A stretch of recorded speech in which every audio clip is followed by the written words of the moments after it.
Lideramos el camino de la opinión pública y buscamos que la cultura del debate alcance consensos y soluciones a los problemas de nuestro país.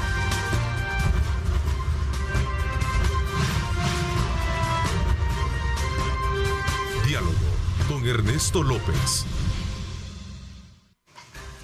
Hola, buenos días, El Salvador, ¿cómo están? Qué placer enorme estar con ustedes en este miércoles 15 de diciembre de 2021. Estamos desde luego en este conteo de la recta final de lo que corresponde al último mes, a los últimos días para este año 2021. Como siempre, exhortándoles a colocar a Dios en el centro de sus actividades para poder de alguna manera superar y lograr cumplir con aquellas metas y objetivos que nos hemos trazado.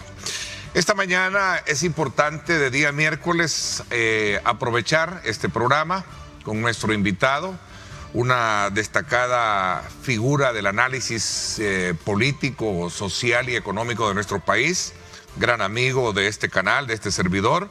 Quiero darle la más cordial bienvenida a Dagoberto Gutiérrez. Bienvenido, Dagoberto. Qué gusto tenerte. Muchas gracias. Bienvenido. Dagoberto, vamos a aprovechar esta mañana, lo decía, para hacer una valoración de muchos aspectos que han cruzado, han trazado la línea política, la línea económica, la línea social de nuestro país en este año que está por concluir. Quizás para poder abrir un poco ese abanico de temas puntuales, sería bueno conocer cómo has visto el año, cómo lo cerramos. Está bien. Antes de eso voy a presentar unas cosas, unos libros. Sí. Esta es La Guerra del Fin del Mundo de Mario Vargas Llosa. Es un hombre que escribe bonito. Y este es un acontecimiento histórico en el estado de Bahía, en Brasil. Es el levantamiento del pueblo del sertão, del desiertón en Brasil. Un drama histórico, bien llevado y bien manejado por Vargas Llosa. Siempre vale la pena leerlo. Óscar Perdomo León, un médico de Atiquizaya que está radicado en San Isidro, en Cabañas, escribió Los senderos del jardín. Es una referencia a un cuento de Jorge Luis Borges. Este es un trabajo fino que se lee con mucho gusto y mucha pasión, con una prosa fácil, donde las letras van siendo soltadas como caballos en una llanura, ordenadas, pero con bastante finura. Aquí está el pensamiento de él sobre varios temas relacionados con el género. Vale la pena leerlo. Es de las ediciones UCA. ¿Dónde se encuentra? ¿En la UCA? En la UCA. En la UCA, sí. Okay. Me da la impresión, Dagoberto, que en tu casa tenés una biblioteca completa, ¿no? Sí. Te hacen llegar muchos libros. Sí. De hecho, en todos los programas siempre presentas un espacio para promover eso. La cultura. ¿Y tú crees que todavía se preserva la cultura de la lectura en el país? No. Fíjate que ese es un tema bien importante si lo queremos medir desde el punto de vista de los alcances que puede tener la educación en el país. Al neoliberalismo le interesa que la gente no lea, sino que le interesa que la gente consuma. No tanto que compre, porque el comprador es el que adquiere lo que necesita. El consumidor es el que adquiere lo que desea, aunque no lo necesita. Esta es la lógica del mercado neoliberal. Entonces, entre menos lea la gente, mejor, porque tienen menos luces en la cabeza. Por eso, para que leamos, hay que acabar con el neoliberalismo. Ahora, en noviembre hubieron dos fechas importantes. El 5 de noviembre, que se conmemoran los acontecimientos del 5 de noviembre de 1811. En todos los acontecimientos que condujeron a la independencia, este es el acontecimiento más importante, donde el pueblo tomó el poder, expulsó del poder a los invasores españoles. Eso no triunfó, pero así ocurre en la historia.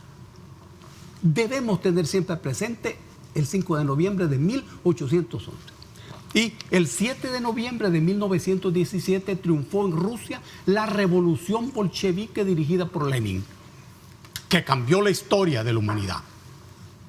Años después se derrumbó la Unión Soviética, pero surgió Rusia. Esta fecha, 7 de noviembre, todo mundo ha de tenerlo en su cabeza. Por cierto, circuló la información de que Rusia va a entrenar militarmente al ejército argentino. Esto es una información que recoge lo que está ocurriendo en este mundo en este momento. Eso que había sido siempre patio de los Estados Unidos ya no lo es, debido a la torpeza de los imperios. Es una noticia excelente. En La Habana se realizó la 20ª reunión del ALBA, ese proyecto que reúne a varios países de América Latina. Con mucho optimismo se rindió homenaje a la amistad eterna entre Fidel y Hugo Chávez. Se recordó que el 13 de diciembre de 1994 fue la primera ocasión en que Chávez llegó a La Habana y se reunió con Fidel. En el ALBA reina un sentido de optimismo, de mucho realismo. Venezuela va para arriba, produciendo casi 1 millón de barriles de petróleo al día, con una economía para arriba, con un combate eficiente a la pandemia, con comida en los centros. Es un excelente momento para nuestros pueblos. Terminamos bien el año.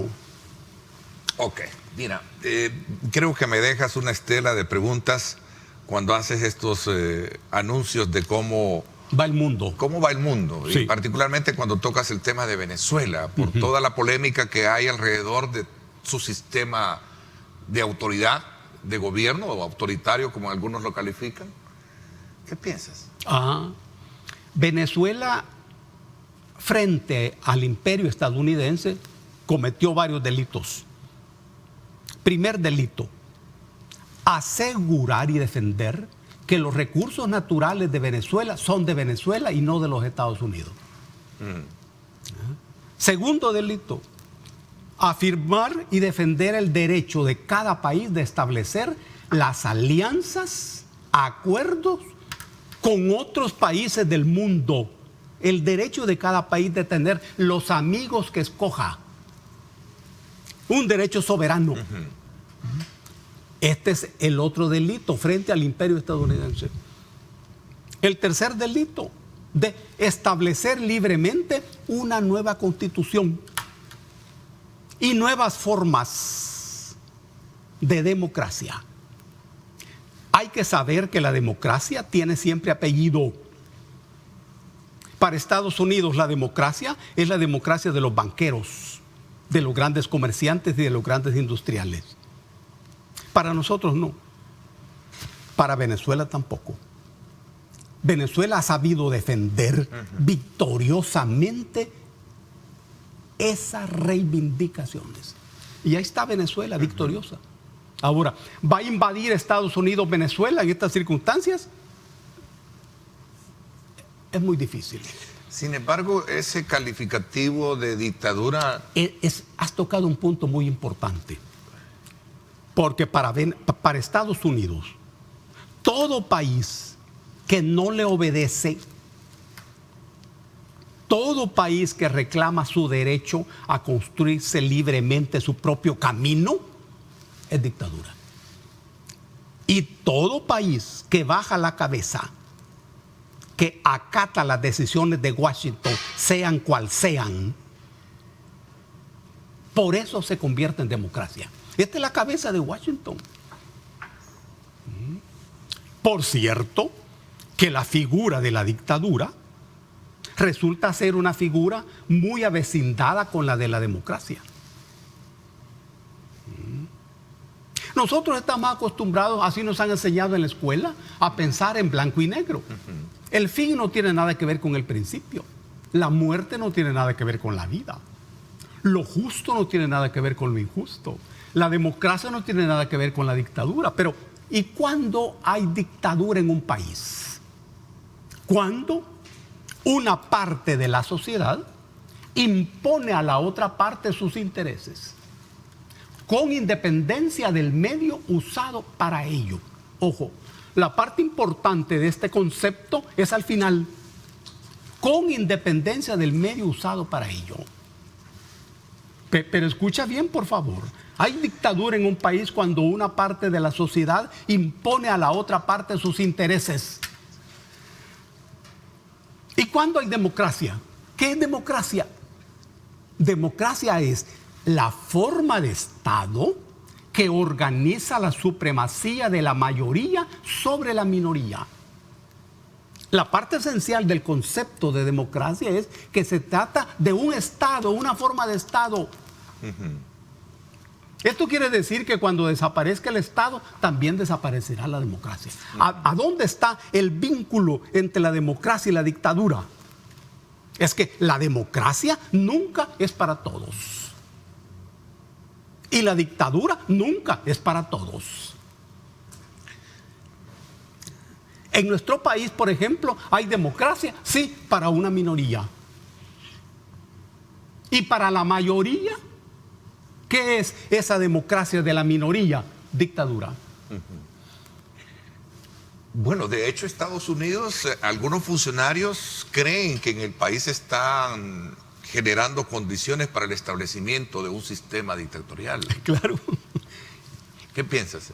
Esa es la cabeza del imperio, sobre todo cuando se trata de imperios decadentes como los Estados Unidos.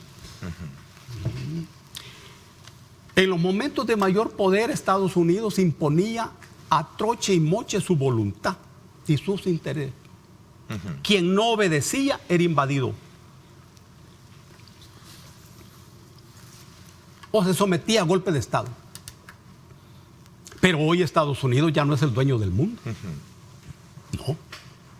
Estados Unidos tiene dos taras como imperio. En primer lugar, es el país que más debe en la historia del capitalismo. Esta es la primera tara. Y vos te puedes imaginar que ese que es el mayor deudor de todos los países capitalistas te va a dar consejos sobre cómo llevar la economía. En segundo lugar, tiene una tara moral insuperable que le quita mucha autoridad. Estados Unidos habla de democracia. Y los mayores amigos de los Estados Unidos son las dictaduras más asesinas. Eso es hoy y eso es en la historia. Ellos montaron la dictadura de Guatemala cuando en 1954 le dieron golpe de Estado al gobierno de Jacobo Arbenz Guzmán. 54, yo tenía 10 años. En 1973 le dan golpe de Estado al doctor Salvador Allende, legítimamente electo. Y montan la sangrienta dictadura de Pinochet, su amigo del alma. Invaden República Dominicana.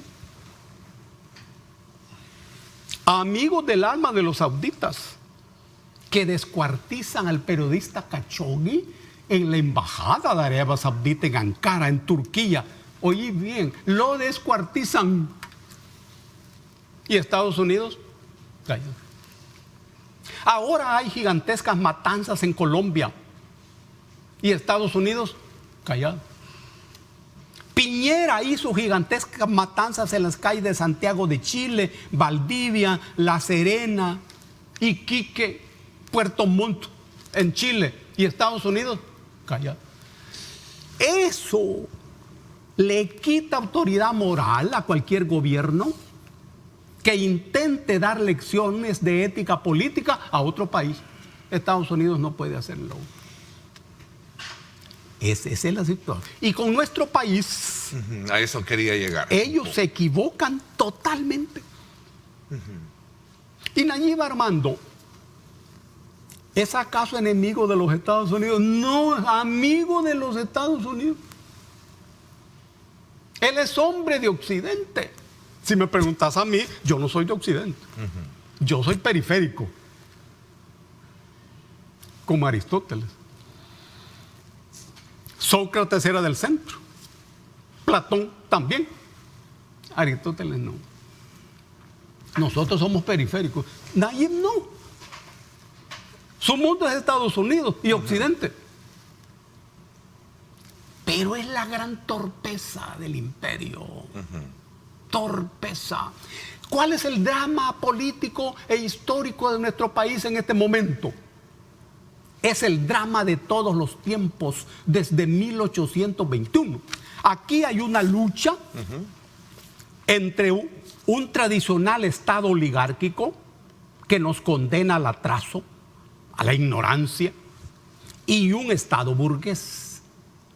La lucha es por construir en este país un Estado burgués, sustituyendo a este Estado oligárquico.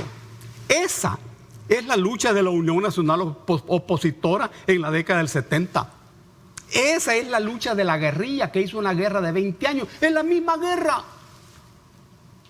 Y esa es la lucha de Gerardo Barrios. Dagoberto, ¿estás de acuerdo en este giro que ha hecho el gobierno de relaciones con los Estados Unidos? El gobierno salvadoreño. No es el gobierno de El Salvador el que ha hecho ningún giro. El gobierno de El Salvador tiene una política que es esta. De acuerdo. Y hay que darse cuenta que por primera vez el aparato del Estado no es propiedad de la oligarquía tradicional. Por primera vez. Ahora, el giro viene de los Estados Unidos.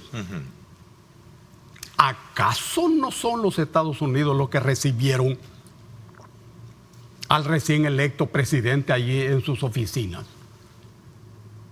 Y todo bien. Todo lleno de amistad. Pero cuando este presidente recién electo viaja a China, los gringos hacen un giro. Es el mismo problema, porque para los Estados Unidos, amigo es aquel que baja la cabeza. Amigo es aquel que es esclavo y que obedece minuciosamente sus órdenes. Los gringos deben entender que no están en condiciones de dar órdenes, ni incluso a mi país que no tenemos petróleo, ni uranio, ni oro. Tenemos un sueño, que de nuestros niños salgan científicos, que nuestras escuelas sean valiosas, que hayan medicinas en los hospitales, que en nuestros campos se produzca la comida para todos los días y que no dependamos de nadie. Ese es el sueño. Este sueño es prohibitivo para ustedes. Por eso ustedes, gringos, han dado ese giro. No es el gobierno. El gobierno, entiendo yo, que sabe que hay que tener amigos en todas partes del mundo. Amigos de todos los colores. Que no hay que tener enemigos, sino amigos. Pero para los Estados Unidos los amigos son los que se someten a su voluntad. Y el mundo se les está cayendo.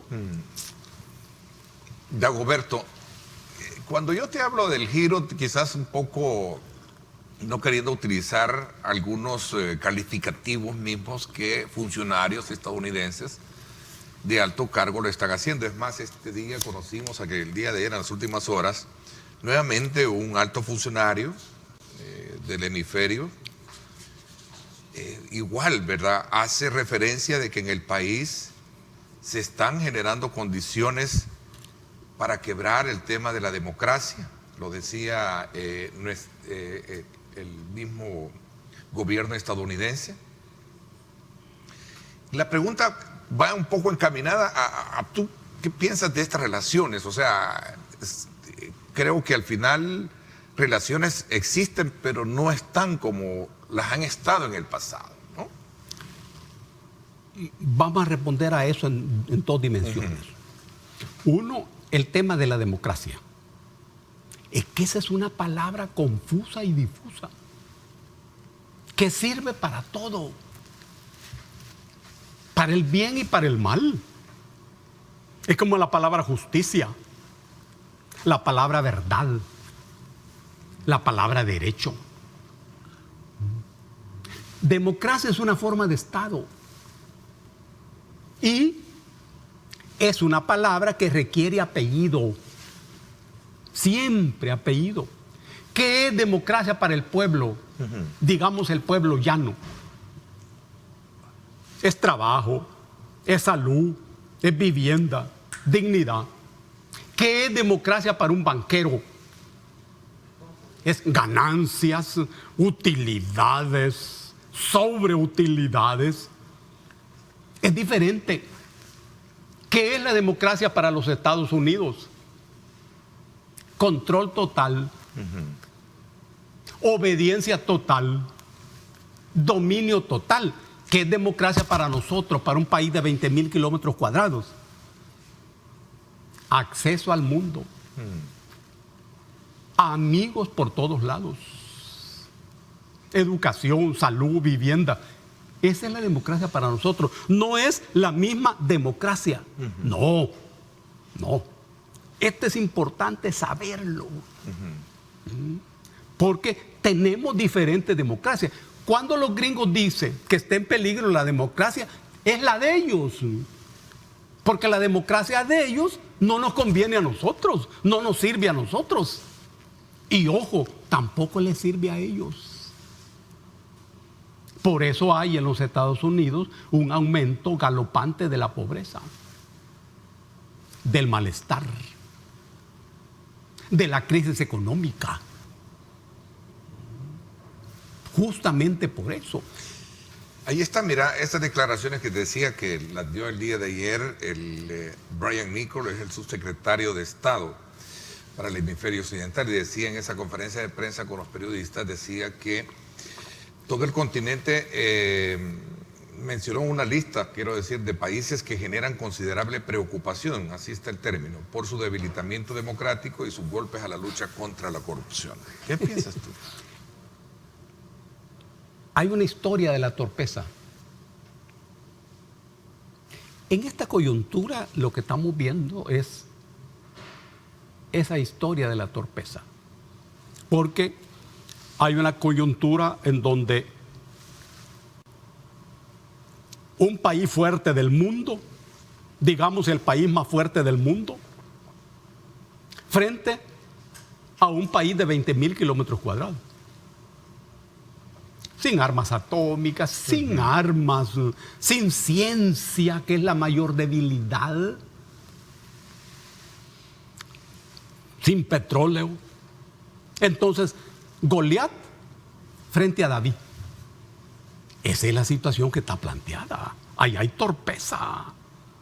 Lo mismo les ocurrió durante la guerra popular de 20 años. Lo mismo les ocurrió. ¿Por qué nosotros éramos recibidos en todo el mundo? Justamente por eso. Porque ¿qué estaba haciendo el imperio estadounidense metido en una guerra en un país de 20,000 kilómetros cuadrados? Lo mismo ocurrió hoy. Goliat, Washington. David, el país. Segundo punto de torpeza. Ellos, en sus grandes dificultades, se enfrentan a un hombre que es el presidente del país, que por lo que sea ha decidido no someterse a las decisiones del imperio y está respondiendo metro a metro todas las ofensas que vienen del imperio. Porque si el imperio manda a un hombre que dice, queremos que las cosas regresen a la situación del 1 de mayo, eso es una ofensa. Habráse visto cómo los Estados Unidos se meten en cosas que no son de su incumbencia. Y cómo vienen a intentar imponer su voluntad a un país que es soberano. En Washington no deben olvidar esto. Nosotros no somos colonia de los Estados Unidos. Somos un país soberano e independiente. Así nos han dicho siempre. Y hoy es un momento donde eso aparece muy claramente. Muy claramente. No dependemos de la voluntad de Washington. Y eso es malo. Es bueno, claro que es bueno. Pero entonces, en ese diálogo y en ese debate, Estados Unidos no sale bien. Sale mal. Porque la justicia y la razón está del lado de nosotros. Estamos haciendo lo que nos corresponde en nuestra calidad de país soberano e independiente, y no de colonia. Entonces tú avalas los cambios que se han hecho desde todo punto de vista que cuestiona Estados Unidos. Por ejemplo, lo que sucedió el 1 de mayo con relación a la sustitución de funcionarios judiciales, etcétera, etcétera. Es que eso es parte de la construcción de un poder político. Es parte de nuestra historia. ¿Y qué gobierno no hace eso? ¿Y qué gobierno no necesita eso? Y los gringos no hacen eso en su país. Allí es peor, porque el presidente de los Estados Unidos nombra magistrados. Pero esa es cosa de ellos. Ellos son un país soberano e independiente. No nos metemos en eso. Ustedes, gringos, no se metan en las cosas que no son de su incumbencia. Si nosotros necesitamos de ustedes, se lo vamos a pedir. No, ustedes son amigos de nosotros. Establezcamos una amistad correcta, basada en el respeto a los intereses mutuos. Somos amigos y necesitamos ser amigos, pero respetémonos. ¿O le gustaría a ustedes que nosotros de repente presentáramos un proyecto de ley en la Asamblea Legislativa de ustedes? ¿O que una delegación de El Salvador fuera a Washington a decirle a ustedes cómo deben hacer las cosas? Esas van a ser las reglas. Negociémoslas. Negociémoslas. Ustedes además deben darse cuenta cómo el mundo les está cambiando. Ustedes inventaron un proyecto que le llamaron el Triángulo Norte. Esa es una ilusión de ustedes. Según ese concepto, Guatemala, Honduras y El Salvador son iguales y pueden tratarse en bloque. Falso. Entonces, a tu criterio, ¿el país está lejos de entrar en esa figura de ser un modelo de dictadura como lo gringos en su momento y algunos sectores aquí lo sostienen? No. ¿Cuándo hay dictadura en un país? Es que hay que saber el sentido de las palabras que se usan. Cuando una parte de la sociedad impone a la otra parte sus intereses con independencia del medio usado para ello. Ahora bien, ¿hay dictadura en El Salvador? Sí. Porque hay una democracia de minorías. Esa democracia de minorías es dictadura para la mayoría. Pero además, la dictadura real del país está en manos del mercado. Ese mercado que controlan los gringos. Allí está la dictadura. En esa dictadura, cada persona es un consumidor. Entonces sí, hay dictadura. Ahora bien, el gobierno, por la razón que fuere, se enfrenta al viejo poder de la oligarquía. Y Estados Unidos pacta con este viejo poder de la oligarquía que condena al país al atraso, a la ausencia de ciencia y tecnología. ¿Cuántos años tienen los gringos de estar en nuestro país? 2000 años.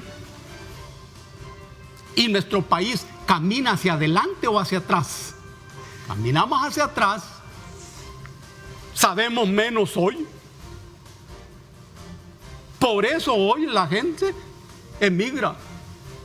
Y nosotros no nos íbamos para los Estados Unidos. Aquí hay una nueva torpeza de los Estados Unidos. Nosotros emigramos siempre hacia Honduras, no emigramos hacia Guatemala. La historia de la emigración hacia los Estados Unidos es impresionante. Y ustedes, gringos, han cometido una torpeza parecida a la que cometieron en África. La línea de contención de la emigración de la gente del Sahel en África era Libia. Porque Libia tenía un alto nivel de desarrollo, una alta economía. Entonces, en Libia se quedaba la gente que migraba del sur de África. porque Libia podía acogerlos. Ustedes, estadounidenses, destruyeron el régimen de Gaddafi y entonces eliminaron la línea de contención de la emigración. Ustedes y los europeos. Hoy no hay ninguna línea de contención, de modo que los emigrantes africanos hacen un solo viaje al Mediterráneo y están en sus países y en sus tierras. Lo mismo hicieron los Estados Unidos con nosotros. ¿Cuál es la línea de contención? No es militar, no es policial como la han intentado ustedes hoy. Es estructural, es elevar el nivel de vida de nuestros pueblos. Realizar cambios estructurales, de tal manera que la gente no tenga necesidad de irse donde ustedes. Okay. Dagoberto, tú hablas y siempre lo has sostenido a lo largo de la historia que nos ha conferido de tenerte en nuestros programas y en las pláticas y en los análisis, de que el país requiere precisamente de un cambio, cambios estructurales, ¿no? Sí. A 2 años y medio del gobierno actual, ¿qué cambios ves positivos en este contexto? Y sobre todo si los comparamos, por un lado, en resultados que a lo mejor vienen de la parte oficial versus también de algunos sectores que se manifiestan en contra de algunos aspectos, como lo vimos en esta última manifestación del fin de semana. Voy a hacer una pausa, te dejo con esto para que podamos ampliarnos también y ya adentrarnos un poco a lo doméstico. Ya examinamos un poco la geopolítica desde la perspectiva de cómo están las relaciones entre El Salvador y los Estados Unidos, que ha sido un referente que por años hemos tenido.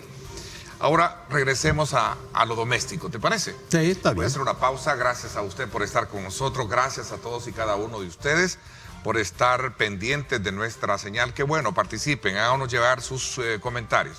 Vamos a la pausa, 7:03. Regresamos.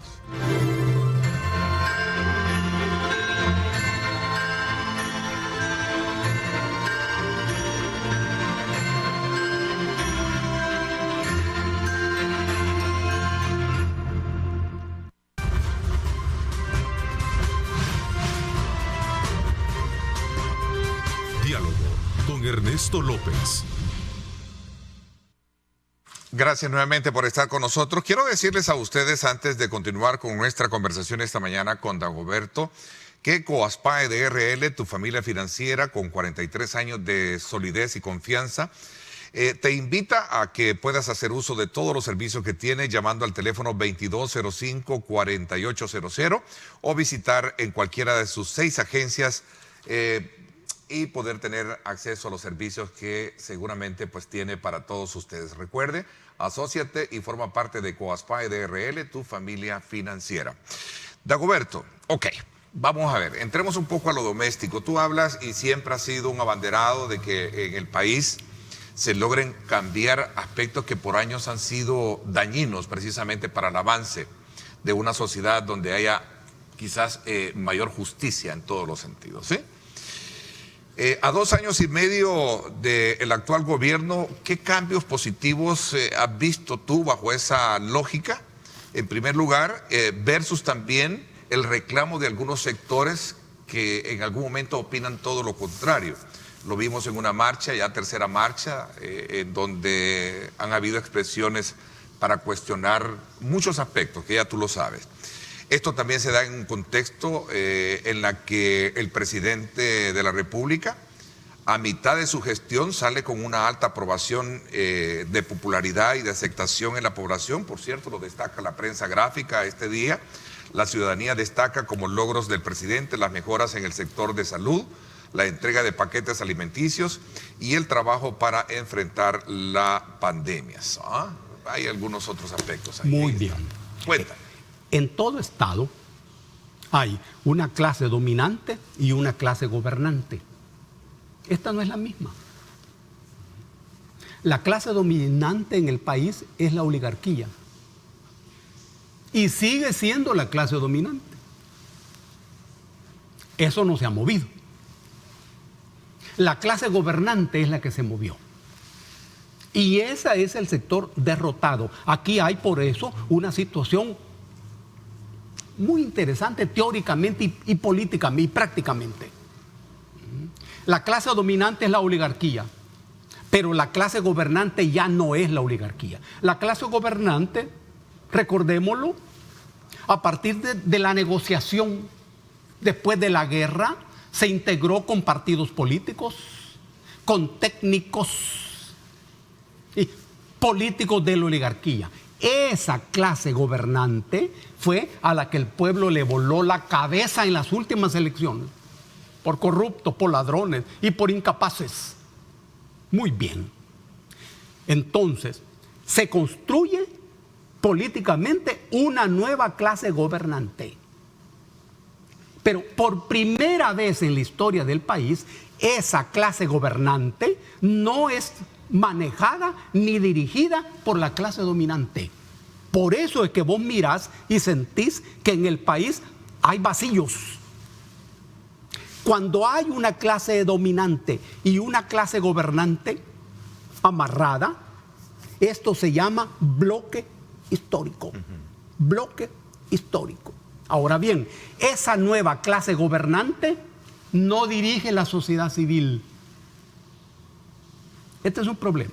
Sociedad civil es el conjunto de aparatos ideológicos que en una sociedad se encargan de construir lo que se llama consenso. Es decir, que los pobres estén de acuerdo en lo que los ricos decidan. Ese es el consenso.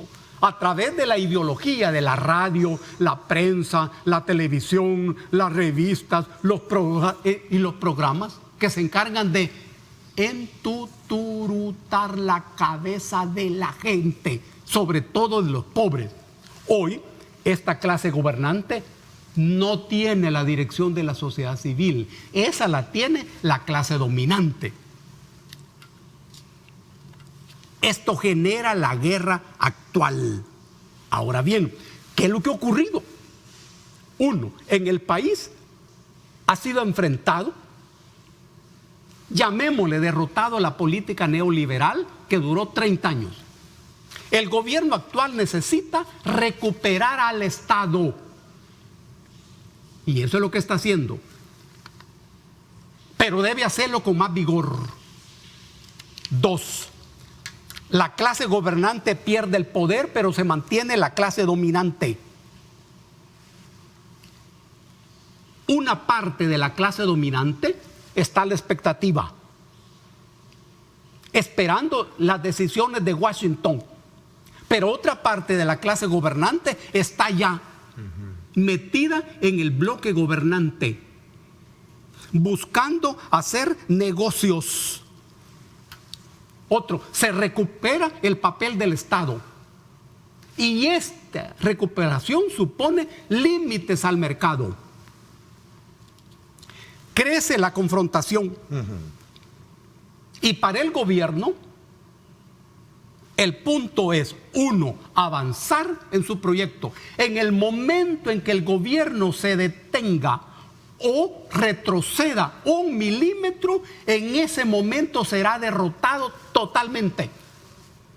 No hay más camino que avanzar y superar temas. Uno, la comunicación con la gente. El gobierno tiene una débil comunicación con la gente. No tiene las personas adecuadas que estén hablando diariamente con la gente. El gobierno no debe hacer las cosas que la gente no necesita y que no le pida. Con este criterio ha de enfocarse los acontecimientos del mozote. Lo que ahí se hizo o se va a hacer, ¿la gente los ha pedido? ¿O fue invento tuyo, Nayib Armando? Antes de ir allí, ¿vos hablaste con la gente? ¿Te comunicaste con la gente? ¿Le preguntaste a la gente? ¿Y tus amigos lo hicieron? Aquí, en la comunicación con la gente, hay debilidad. Segundo punto, el aparato. Es necesario culminar la captura del aparato. El conjunto de los aparatos es lo que se llama Estado, porque ese es un poder político permanente. La administración de esos aparatos es lo que se llama gobierno. Pero, vos podés poner en un ministerio o en un aparato al director, al jefe. Pero la clave es la gente que está allí. Si esa gente que está en ese aparato no está con vos, si no comparte tus planes, tus ideas, fracasás también. Fracasás también. Cuando se habla de capturar el aparato, no es de ponerle la cabeza al aparato, es de ponerle todo el cuerpo. Otro, hay que atender y mejorar la vida de la gente. La vida de la gente. Ojo, Nayib Armando, esta es la línea roja de tu gobierno. Esta es la línea roja. Si el gobierno no es capaz de mejorarle la vida a la gente, la vida de todos los días, estoy hablando de la comida, el agua, Nayib Armando, esa ley de agua que están elaborando no puede estar situada detrás de Arena y del FMLN. Tiene que ser inteligente y sensible. Y los diputados deben saber eso. La vida de la gente. La ley de pensiones que está pendiente. Lo que se ha dicho que se va a hacer, se debe hacer. Y en todo caso, lo que se haga debe ser consultado con los trabajadores. Nuevos amigos y nuevos enemigos. Solo el que no vale nada no tiene enemigos. Cuando vos decís que no tenés enemigos, es que no vales nada. Pero en este mundo nosotros necesitamos nuevos amigos en todas partes del mundo. Ojo, los primeros amigos y los mejores amigos en Centroamérica. Sin olvidar que para nosotros Honduras es el país geopolíticamente más importante. Honduras. Y lo que ocurre en Honduras ocurre aquí. Y lo que ocurre aquí ocurre en Honduras. Con los ojos bien abiertos. Amigos. Dagoberto, ¿qué piensas de las marchas? ¿Ah? De las organizaciones que se manifiestan, de las denuncias. Está bien. Hay una primera pregunta. Hay una primera pregunta allí. Es, ¿quiénes están en las marchas? A mí me parece que el corazón de las marchas expresa a la antigua clase gobernante. Sí, explícame un poquito por qué. Voy a ampliarme un poquito en esto, que tú dices que representan como... Me parece. ¿Te parece? No representan. No. Me parece que son las antiguas clases gobernantes desplazadas del gobierno por el pueblo, el nervio de las marchas. Ok, voy a hacer y vamos a definir un poquito más esto en el contexto de lo que tú hablas, de la necesidad de que estos aspectos puntuales como la aprobación de una ley de agua, una reforma o una nueva ley en el tema de pensiones son, diríamos, como las partes deudarias que tenemos hoy día, porque no se avanza. Medulares de todo un cambio, sí, ¿no? Sí. Ok, voy a hacer una pausa. Gracias por estar con nosotros. 7:16. Y bueno.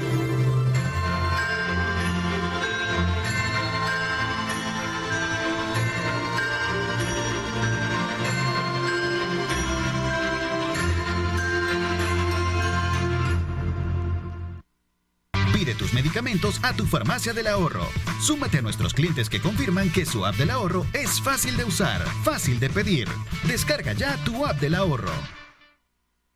Bueno, a propósito, en Farmavalue, tu farmacia del ahorro, usted puede obtener los precios más bajos todos los días. Así es que desde ya le invitamos a usted a que, por supuesto, visite cualquiera de las 24 sucursales, así, de Farmavalue.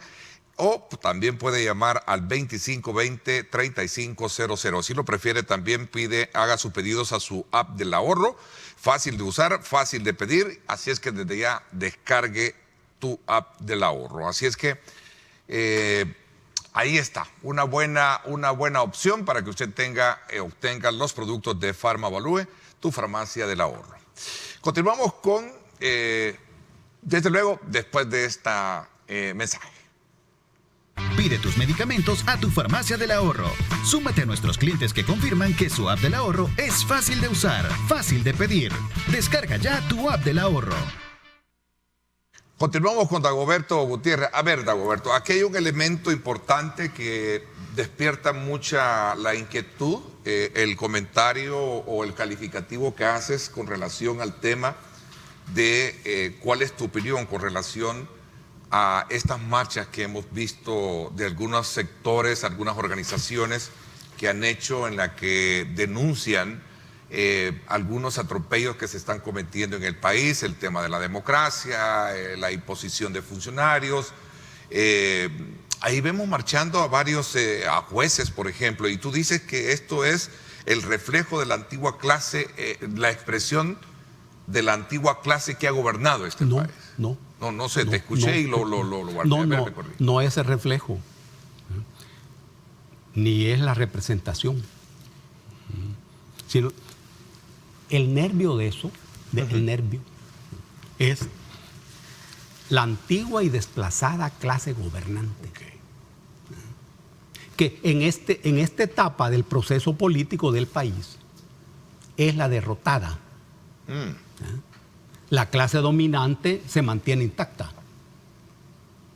parcialmente intacta. Y el pueblo sigue sosteniendo a los ricos y pagando la crisis. Pero la antigua clase gobernante es el nervio. Ahora bien, en estas manifestaciones participa el pueblo. Y cada sector del pueblo levanta sus reivindicaciones. Esto es muy importante. El gobierno debe darle mucha atención a cada uno de los carteles que van en esta manifestación. Porque es un conjunto de intereses los que se expresan. Y vos, Nayib Armando, has de ver despacio cada cartel. Porque ahí van las exigencias de la gente. Estas exigencias son legítimas. Allá aparece el agua. Por ejemplo, allá aparece la bandera de la reivindicación de las comunidades de Nejapa, en donde la Coca-Cola les está robando el agua. Y hay que asegurar que la alcaldía de Nejapa, que es de Nuevas Ideas, sea parte medular de esta lucha de las comunidades de Nejapa. Es importante que vos, si tenés tiempo, recibas a estas comunidades, que te cuenten y que te informen cuál es el problema. Pero ahí van también organizaciones ambientales, organizaciones de mujeres, organizaciones de derechos humanos, que levantan sus propias banderas. No hay en esas manifestaciones, ni puede haber una sola reivindicación. No, ni puede haber.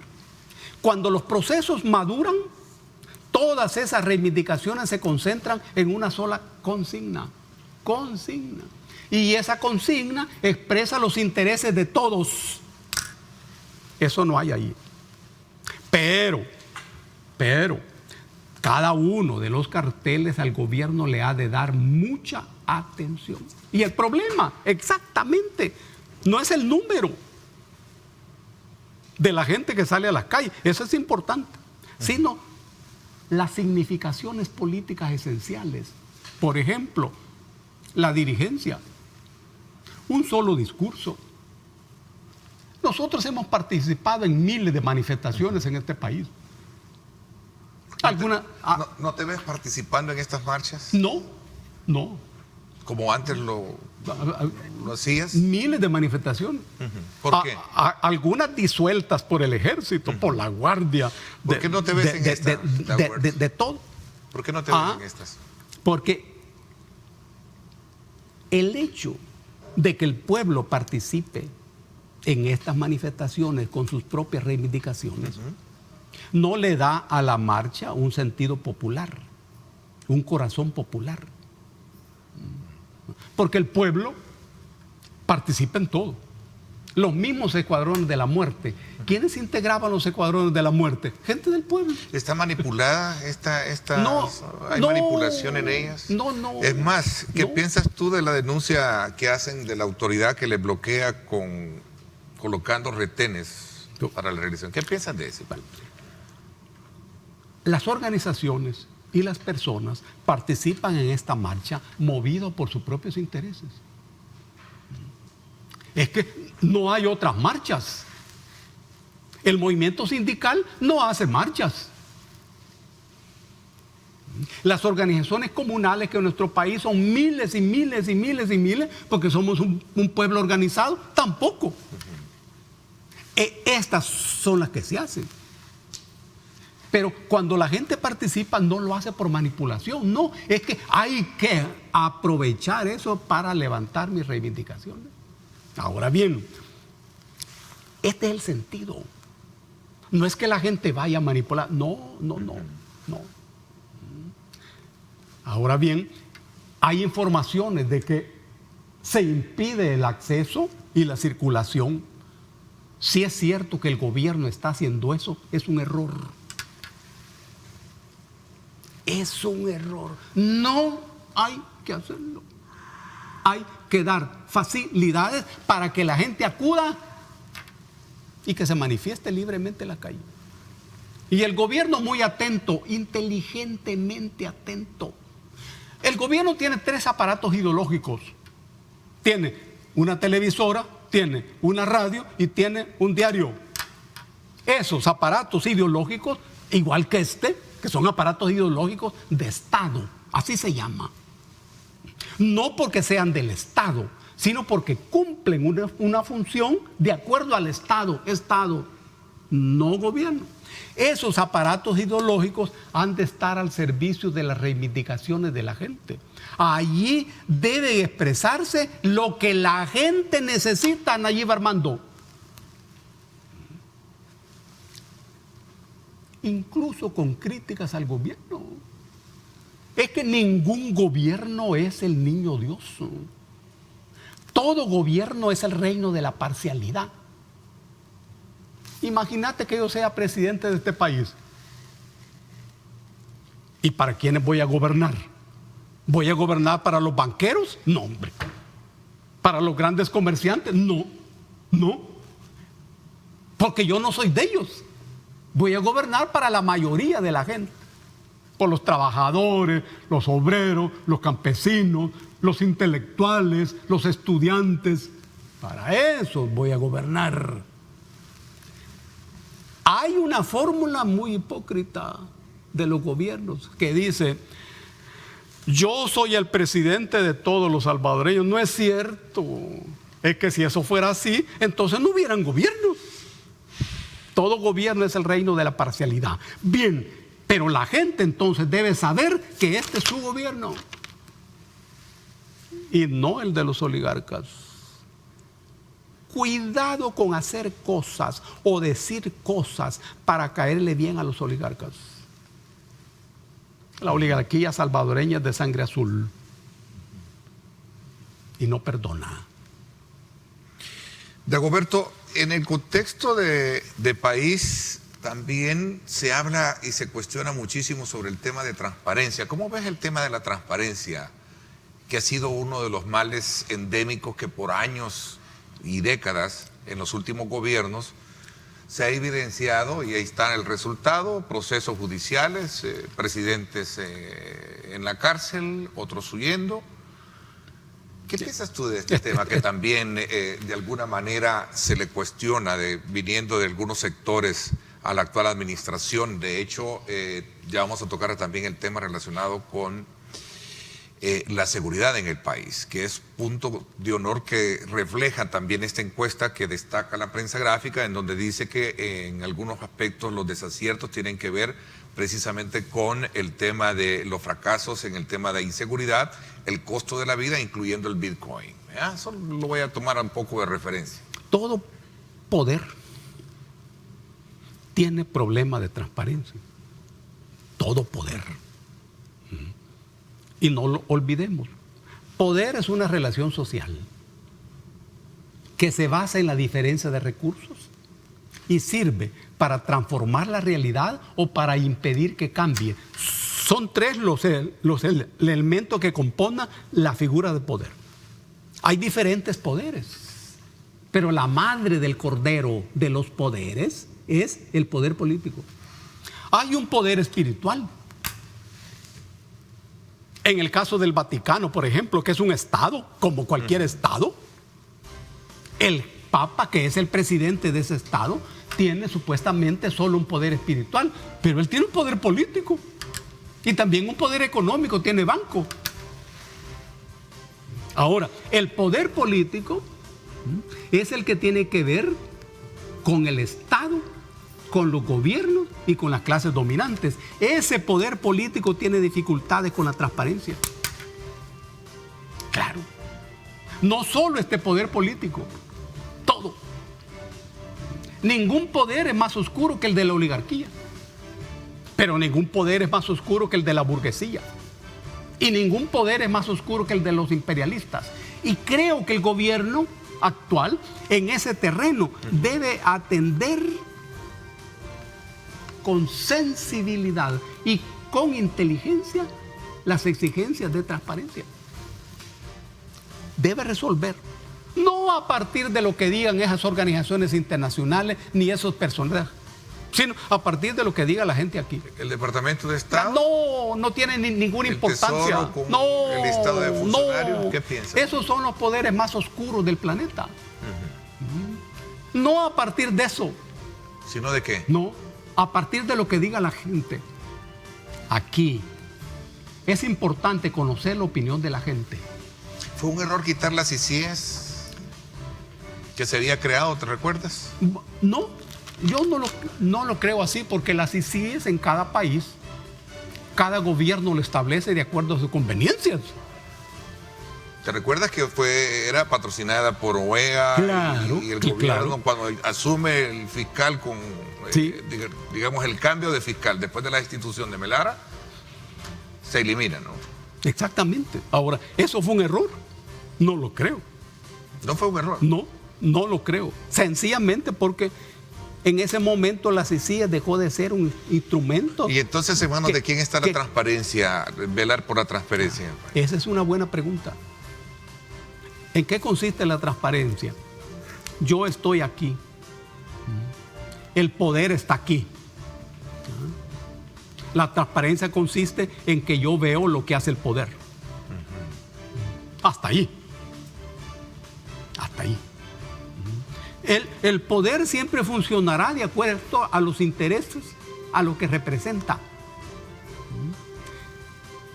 Y mermará o aumentará la transparencia de acuerdo a su conveniencia.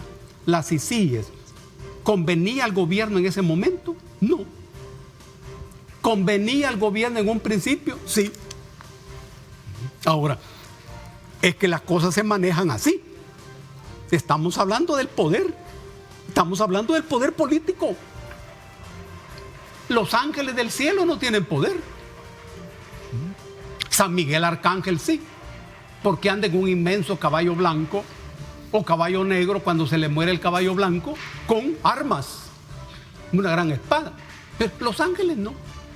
El poder no es un tema de los ángeles, es un poder de los seres humanos y de los intereses. Ok, voy a hacer una pausa, me la están pidiendo. Cuando regresemos, un análisis desde la perspectiva tuya con relación al tema de la seguridad, ¿cómo la ves? Ah, cómo no. Y mira, hay otro elemento que me gustaría conocerlo desde el punto de vista que es el debate legislativo. ¿Qué piensas en cómo ves hay deliberaciones de temas? No sé, me gustaría conocer esta mañana también la opinión que tienes con relación a cómo se está trabajando en la Asamblea. Correcto. ¿Te parece? Correcto. Sí. 7:34 minutos, gracias por estar con nosotros. Gracias mil. Vamos a la pausa.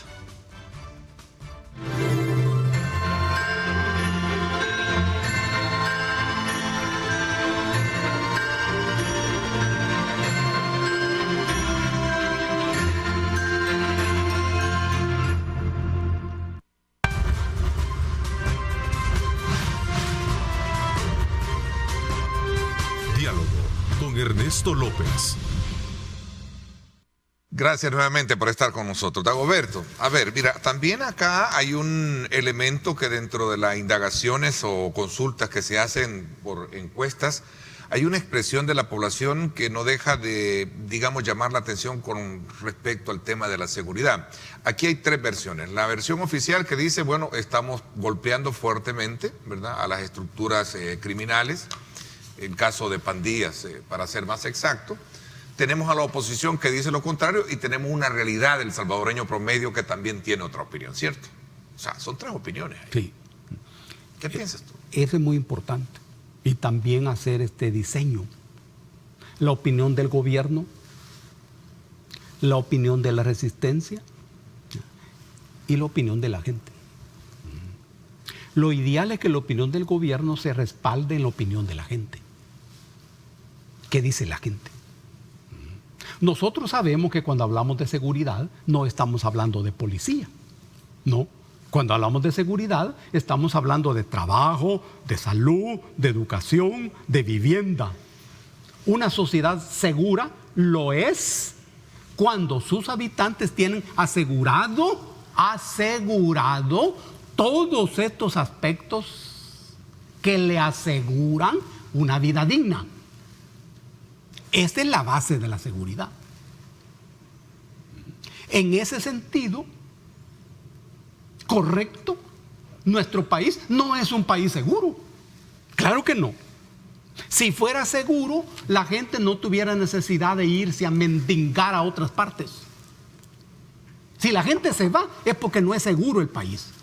Ahora bien, pero hay otra noción de seguridad, que es la que tiene que ver con la policía. Y la policía es un cuerpo auxiliar de la fiscalía, que es la que tiene la dirección de la investigación del delito. La policía auxilia a la fiscalía, hasta ahí. Pero ¿es la policía la que tiene en sus manos la seguridad? No, es todo el gobierno, es toda la política. Ahora bien, cuando hablamos aquí de seguridad, me parece a mí que estamos hablando de la relación con las pandillas. Que es una cosa muy específica. La pandilla es hoy en nuestro país una fuerza política, una fuerza económica, una fuerza social y cultural y una fuerza militar. Esta es una fuerza que tiene más de 30 años de existir y que nació en los pliegues de la clase de acuerdo político que puso fin a la guerra de 20 años. Allí, cuando se acordó que el neoliberalismo iba a ser la filosofía dominante, allá aparecieron las maras como una noción sociológica. Las maras desaparecieron, hoy son pandillas. Y hoy son fuerza política, dueñas del territorio. Oílo bien. Entonces, hay problemas de seguridad en una sociedad en donde el Estado ha abandonado el territorio, ha renunciado a asumir las funciones que le da la Constitución. Sí hay problemas de seguridad. Por eso la primera línea para recuperar la seguridad es que el gobierno asuma el rescate del Estado y que el Estado se haga cargo y no el mercado. La filosofía de las pandillas es la filosofía del mercado. Es una filosofía capitalista. Y entonces, ¿y la policía tiene capacidad para enfrentarse y resolver ese problema, que es un problema de todo el Estado? No, no. Ahora, ¿y la policía está capacitada para entrar a una guerra de choque frontal, guerra militar? Tampoco. ¿Y esta información o investigaciones que apuntan o señalan que el gobierno ha negociado con las pandillas, qué piensas? Allá hay dos cosas. Uno, el manejo del gobierno en el caso de hechos específicos. Toda policía tiene un gran reto cuando se presentan hechos específicos, porque la sociedad espera que haya esclarecimiento y que hayan avances. Nunca, jamás se debe afirmar que tal o cual víctima de desaparecimiento, que es la peor forma de la delincuencia, tiene relaciones con la pandilla o tiene relaciones con drogas. Aunque lo tenga. Pero estoy diciendo que nunca un funcionario debe manejar eso en público. Si tienen información, debe saber manejarse por la fineza que el abordaje de esto implica. Pero además, las fuerzas policiales han de tener con las madres, los padres de las víctimas, una relación permanente, diaria, de respaldo cotidiano en su vida diaria, mientras avanzan las investigaciones. Esta es una técnica policial con mucha humanidad. En esto la humanidad no debe dejarse de lado nunca. A ver, pero ahora bien, pero hay otra cosa. Hay acusaciones de negociaciones con la pandilla. Esto no es ninguna novedad. ¿Y las comunidades negocian con las pandillas? Claro que sí. ¿Y por qué? ¿Acaso no son las pandillas las que gobiernan las comunidades? ¿Acaso no son las pandillas las que dicen incluso a qué horas debes de llegar a tu colonia? Son las pandillas. No es la iglesia, no es el gobierno, no es tu papá, ni tu mamá, ni tu abuelito. Son las pandillas las que dicen a las 8. Y si vos no llegás a esa hora, hay consecuencias. Claro que hay que negociar con la pandilla. La pandilla traza la frontera entre las comunidades y aquel que cruza esa frontera indebidamente paga. La pandilla dice cuál empresa es la que puede entrar a vender sus cosas, sus tortrix o cualquier cosa. Es la pandilla. Y la empresa negocia, claro, y entonces... Bueno, pero ¿y el plan control territorial funciona a tu criterio? ¿O no? Esta es otra cosa. Para eso hay que saber más información. Los partidos políticos, cuando hacen campaña electoral, ¿cómo hacen para hacer su campaña en un territorio? ¿A quién le piden permiso? ¿Al alcalde? No. ¿A la policía? No, hombre. A los señores de las pandillas, que son los que dirigen los territorios. Ese es el tema. Entonces, cuando hay acusaciones de negociación con la pandilla, esa es una pregunta de niño de 3 años, hombre. Porque la lógica es, si vos no me vences a mí, entonces tenés que negociar conmigo. Ese es el punto, hombre. Ese es el punto. Bueno, y a propósito, el día de ayer la Asamblea Legislativa tenía previsto la elección del nuevo fiscal, ¿verdad? Que culmina hoy en diciembre y entra el 6 de enero, creo que en función. ¿Qué habrá pasado? Porque... sí, es extraño. Sí, porque se supone que ya tenían... Bueno, incluso se perfilaba, sin menospreciar al resto, la reelección del actual fiscal. ¿Seguro? ¿Qué piensas? Esa es una decisión política, rigurosamente política. El fiscal es el funcionario que tiene más poder después del presidente. El artículo 193, fíjate, dice, las funciones del fiscal. El número 1 dice, representar los intereses de la sociedad y del Estado. Aquí hay un atrevimiento filosófico. Porque todo Estado nace de la sociedad. Y se aleja de la sociedad y se encarama en ella y en la ley. Ese es un Estado. Entonces, ¿hay conflicto entre la sociedad y el Estado? Sí, claro que hay conflicto. ¿Y qué evaluación le das al trabajo que ha hecho el actual fiscal? Yo creo que ha hecho su trabajo. Ha hecho su trabajo y no tengo explicaciones a esos entretenimientos. Hace falta información. ¿De ponderar bien o se ha hecho lo correcto? Yo creo que sí. No sé por qué se ha entretenido. Hay muchas cosas que uno no sabe. Claro, la reelección. Sí. ¿Te refieres a eso? Sí, me refiero a eso. Ok. Voy a hacer una pausa cuando regresemos. Hay un mensaje acá y yo quisiera preguntarle a Dagoberto, ¿qué tipo de gobierno tenemos, Dagoberto? ¿Derecha o izquierda? ¿Está este gobierno cumpliendo la agenda del Foro Sao Paulo? Excelente pregunta. También me preguntan acá, Dagoberto, un fuerte abrazo. Pregúntenle sobre los acusados de corrupción que se han ido del país y asilados en otros países. ¿Qué opina Dago sobre esta gente? ¿Debe el gobierno perseguir la corrupción de administraciones previas? Interesante pregunta. Sí. ¿Y cómo ves tú el tema de trabajo legislativo y lo que algunos sostienen que hay ausencia de liberación de temas? No sé, me gustaría conocer. Claro. Vamos a aprovechar estos minutos. Está bien estos 3 temas. Sí. Excelente. No nos ha alcanzado el tiempo, fíjate, vamos a hacer otra versión recién entrando al ¿te parece? Excelente. Vamos. Excelente. Pausa y regresamos con más. Sí.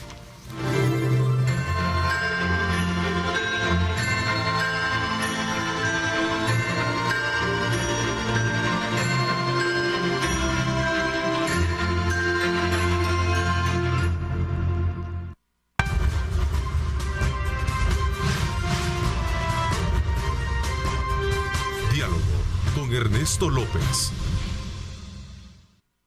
Gracias nuevamente por estar con nosotros. Te dejé 3 preguntas ahí. A ver. Es cierto que es importante hacer un esfuerzo de reflexión sobre este gobierno. ¿Es de izquierda o de derechas? Este gobierno no es de izquierdas. Y ellos no pretenden serlo. No pretenden serlo. Tampoco es un gobierno revolucionario, no. Yo no diría que es un gobierno de izquierdas. Este es un problema para Washington. Pero no ha de ser un problema para nosotros. Se trata de un gobierno de derechas en donde un sector clasista llamado pequeña burguesía empresarial ha capturado el aparato del Estado por primera vez en la historia. Gente vinculada al mercado, gente vinculada al comercio, que tiene su cabeza de manera dominante el mundo que los ha formado y en el mundo en que se han formado. Pero la misma realidad está empujando a que ensanchen su visión. Esto no es nuevo en la historia. Grandes líderes opositores, por ejemplo Napoleón Duarte, y Napoleón Duarte era de izquierda, en nombre de derechas, anticomunista. ¿Y es importante en la historia de la lucha de los pueblos? Sí, claro que sí. Mira el coronel Claramón, también. ¿Y la guerrilla del FMLN era de izquierdas? No, preponderantemente anticomunista. Nada de esto nos ha de afligir y ofuscar, porque todo tiene que ver con las tareas históricas planteadas en ese momento. A ver, pero en concreto. No, hemos hablado en concreto. Digo, sí. En términos de que es o no es. ¿Qué es? Eso ya lo expliqué. No, de acuerdo. Eso ya lo expliqué. La realidad, que es lo que estamos trabajando en este programa, nunca se somete a juicios simples y sencillos. Es siempre la realidad una presa huidiza. Lo real es elemental. Esto es lo real. Esto es elemental. Esto no te dice a vos nada. La presa que perseguimos es la realidad. Siempre es esa la que debemos perseguir. Ahora bien, el trabajo legislativo. Yo creo que los muchachos de Nuevas Ideas tienen un problema estratégico. Y es que son mayoría. Y cuando uno es mayoría, depende de la fuerza numérica. Y con la fuerza numérica resolves todo. La inteligencia máxima se desarrolla cuando no son mayoría. Y tenés que vencer a la mayoría. Esta es la lógica de los guerrilleros. Nosotros siempre fuimos minoría, pero no nos vencieron. No nos vencieron. Nosotros no teníamos aviones, no teníamos tanques, no teníamos cañones, no teníamos el presupuesto que los gringos le aseguraban al ejército, pero ganamos. Cuando uno está en las circunstancias más difíciles es cuando la inteligencia más se agudiza. Los muchachos y muchachas de nuevas ideas necesitan superar la desventaja de la mayoría, que solo les da fuerza, pero uno necesita poder. La fuerza no da poder automáticamente. Ellos necesitan, por ejemplo, todo ese ejercicio que han hecho de entrevistar a una gran cantidad de personajes de la vida política nacional, conviene que vaya concluyendo con resultados muy específicos y muy concretos. Muy concretos. ¿Cómo ven las intervenciones de ellos ahí? Entiendo que ustedes necesitan información sobre los temas que están investigando. Mucha información, abundante información.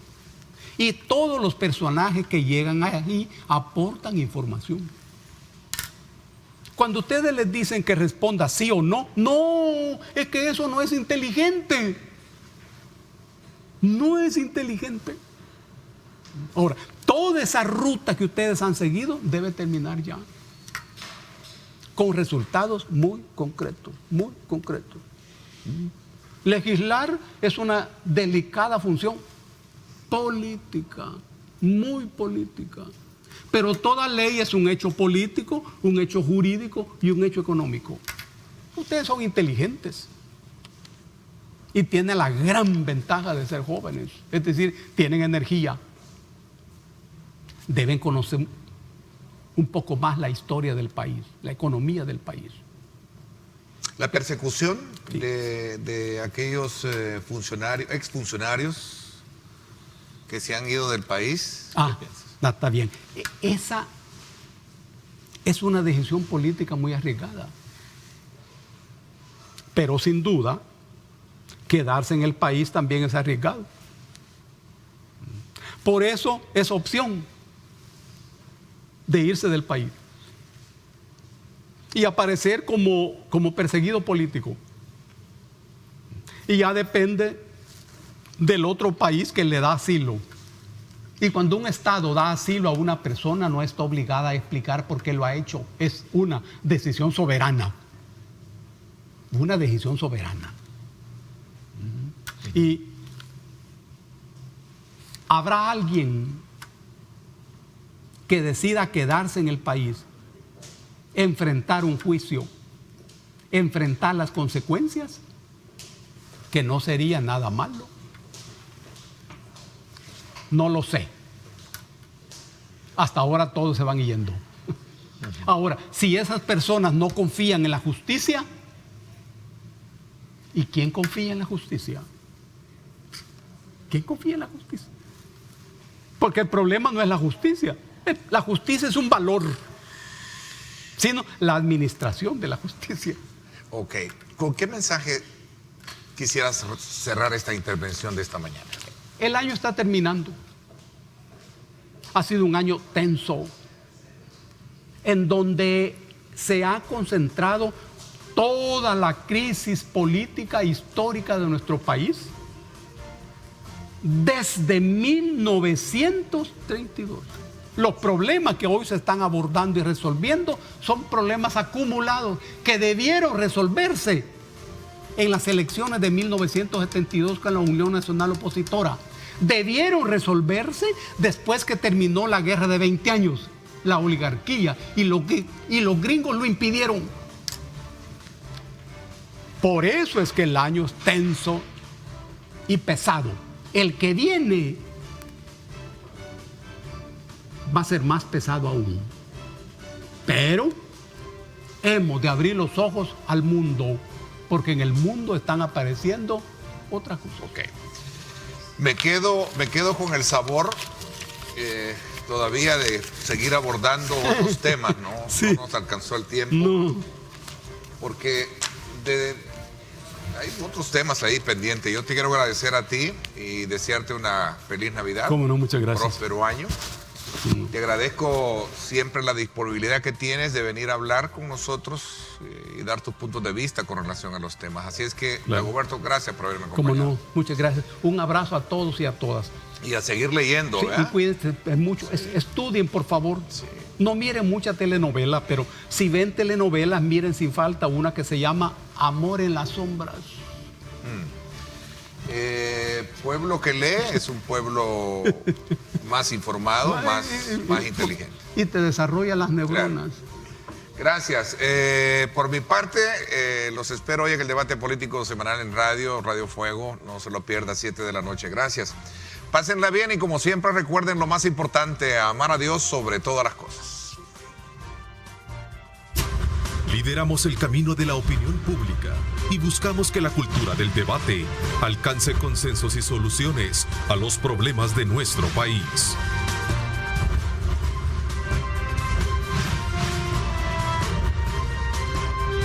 Diálogo con Ernesto López.